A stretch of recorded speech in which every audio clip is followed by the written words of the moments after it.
जय हिंद दोस्तों, कैसे हैं आप लोग। उम्मीद करते हैं बहुत अच्छे होंगे और आप लोग सही होंगे। हम भी सही हैं। हम भी किसी नई कंट्री और नए जगह और नए लोकेशन पे आपसे बात कर रहे हैं। हमारा अभी 8वां यूरोप का एपिसोड का चैनल चल रहा है, तो उसके रिलेटेड और विषय में बताना चाहता हूँ। जैसा कि मैं लास्ट में बता रहा था, हाँ एक चीज़ और चलते चलते बता दूँ पहले कि ये जहाँ भी मैं अभी घूम रहा हूँ और भी कंट्रियों को, तो उसके बारे में भी इंफॉर्मेटिव चैनल में मैं डालने वाला हूँ। चूँकि दोस्तों मैंने क्या बोला, मेरा काम और जगह लोकेशन से टाइम नहीं मिलता है कि मैं डाल पाऊँ और सारी चीज़ों को, तो इसके लिए सॉरी। और उम्मीद करते हैं कि आप हमारे चैनल में देखते रहेंगे और इंफॉर्मेटिव चीज़ को देख कर के लोगों तक भी आगे पहुँचाएँगे और बताएँगे कि क्या है नहीं है। और मैं भी आज काफ़ी ठंड है और मैं काम से अभी फ्री हुआ, तो मैं बोला चलो थोड़ा आज अपना लास्ट चैनल में यूरोप में 7वें एपिसोड मेरा अबाउट यूरोप में के बारे में जानने के बारे में बताया हुआ था, तो वर्क परमिट में मैं बता रहा था। तो आज 8वां एपिसोड है और ये आप देख सकते हैं मैं अभी भी किसी और भी यूरोप की कंट्री में मैं हूँ और यहाँ पे देखिए कितनी ठंड है। और आप देख सकते हैं कैसा पेड़ और कैसे सारी लोकेशन पे सूख चुका है।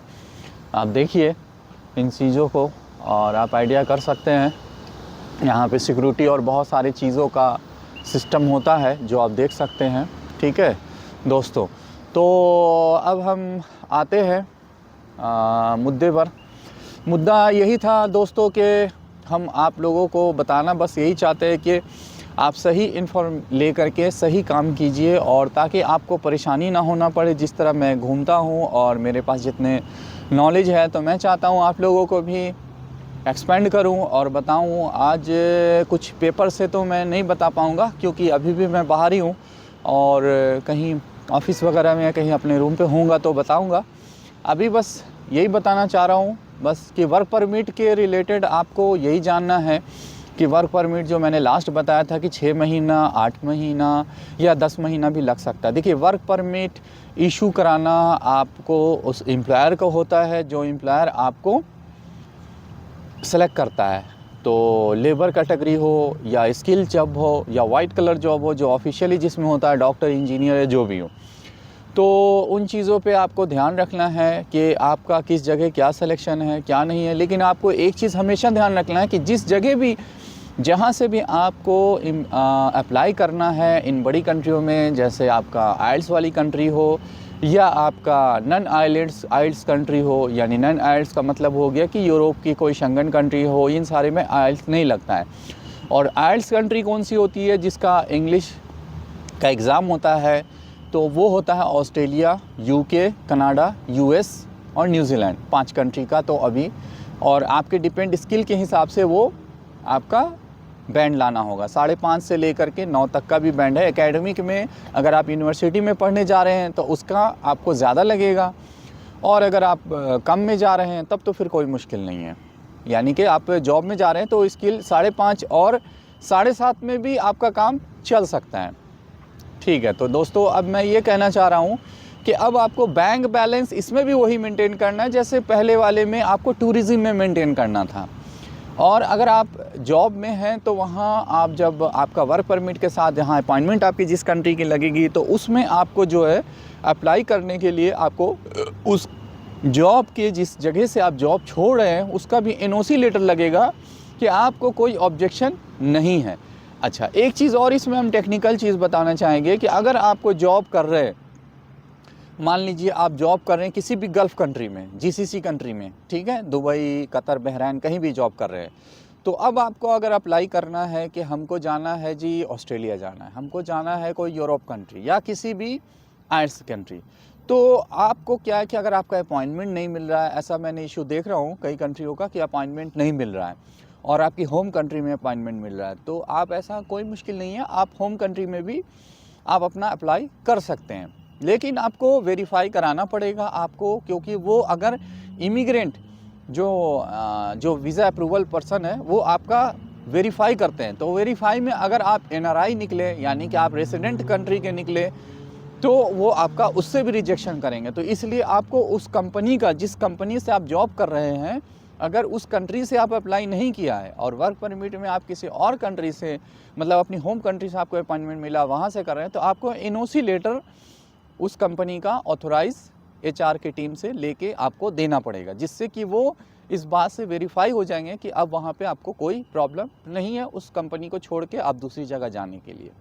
और दूसरी चीज़ ये है कि वर्क परमिट में आपका बैंक बैलेंस चाहिए। आपका रेगुलर बैंक पेमेंट का मतलब ये है कि आपका फ़ंड बैलेंस चाहिए। अब फंड बैलेंस का मतलब ये है कि इंडियन करेंसी में मैं बता देता हूँ 3 लाख से लेके 7 लाख तक का फंड बैलेंस होता है।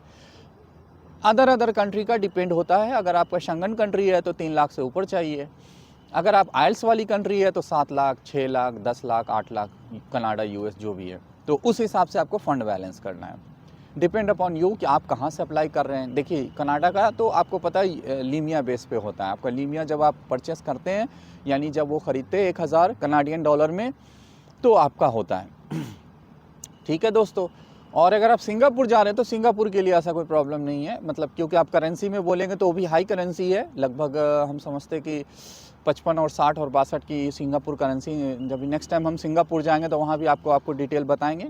हमारा तो काम रहता है कई कंट्री को जाना, तो आपको बताएंगे। तो अभी तो मैं यहाँ किसी यूरोप में ही हूँ।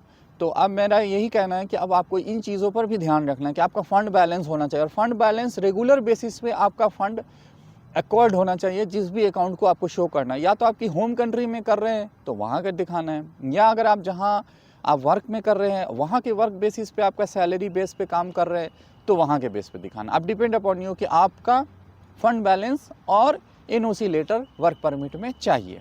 2 चीज़ चाहिए। और कम से कम आपका अगर जहाँ भी आप जॉब कर रहे हैं वो 3 महीने से ऊपर का स्टार्टिंग टाइम चाहिए, यानी 3 से लेके 6 महीने का आपको टाइम चाहिए। 3 से लेके 6 महीने का टाइम आपको एक्यूरेट चाहिए, क्योंकि 3 से 6 महीना के बाद ही आप एप्लीकेंट होते हैं किसी भी जॉब या टूरिज़्म के लिए। तो आपको इन चीज़ पे फोकस करना है। ऑलमोस्ट अगर 1 ईयर हो गया हो तो भी आपको बहुत अच्छा है, 1 ईयर से ऊपर बेटर रहता है।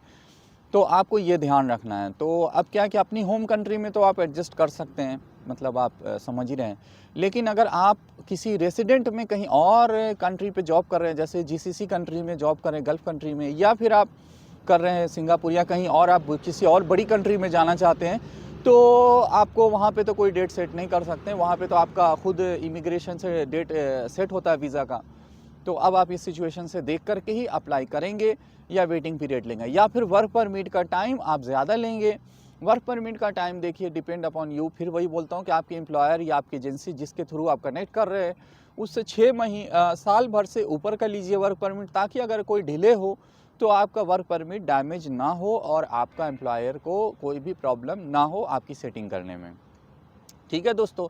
तो इन चीज़ों का ध्यान रखना है आपको। 1 साल से लेके 2 साल या 3 साल अपॉन आपके एम्प्लॉयर की जो या एजेंसी के थ्रू जो भी सेटिंग है, तो उन चीज़ों को आपको ध्यान रखना है। और इसके बाद भी और चीज़ बस यही रहती है, और हम इसके ऊपर और भी टेक्निकल चीज़ बताएंगे। दूसरी चीज़ ये है दोस्तों कि इन देशों में देखिए कोल्ड बहुत होता है, ठंड होती है, और इन ठंड के लिए आपको प्रिकॉशन लेके चलना है। क्योंकि अपने देश में क्या है कि हर तरह का टेम्परेचर आता है, पर यहाँ नॉर्मल क्या है कि ठंड ही ज़्यादा रहती है, जैसे कि आप देख ही रहे हैं मुझे सॉरी, कि ठंड ज़्यादा है। तो इन चीज़ों को आपको ध्यान रखना है कि ठंड में आपको उसके लिए सेफ्टी लेके आना। अगर कहीं से आप आ रहे हैं या टूरिज़्म में जा रहे हैं या वर्क परमिट में जा रहे हैं तो इनकी प्रिकॉशन और सेफ्टी लेके चलना है, ताकि आप यहाँ पे देखिए अलाउन होते हैं बाहर जॉब में।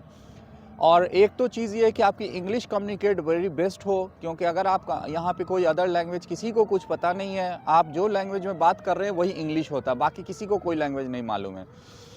तो इन चीज़ों का भी आपको ध्यान रखना है कि लैंग्वेज आपका बहुत डिपेंड करता है। बाकी सब कंट्री का अपना अपना रीजनल लैंग्वेज होता है, लेकिन सेकंड इंग्लिश लैंग्वेज है, तो इन चीज़ों पे भी फोकस करना है।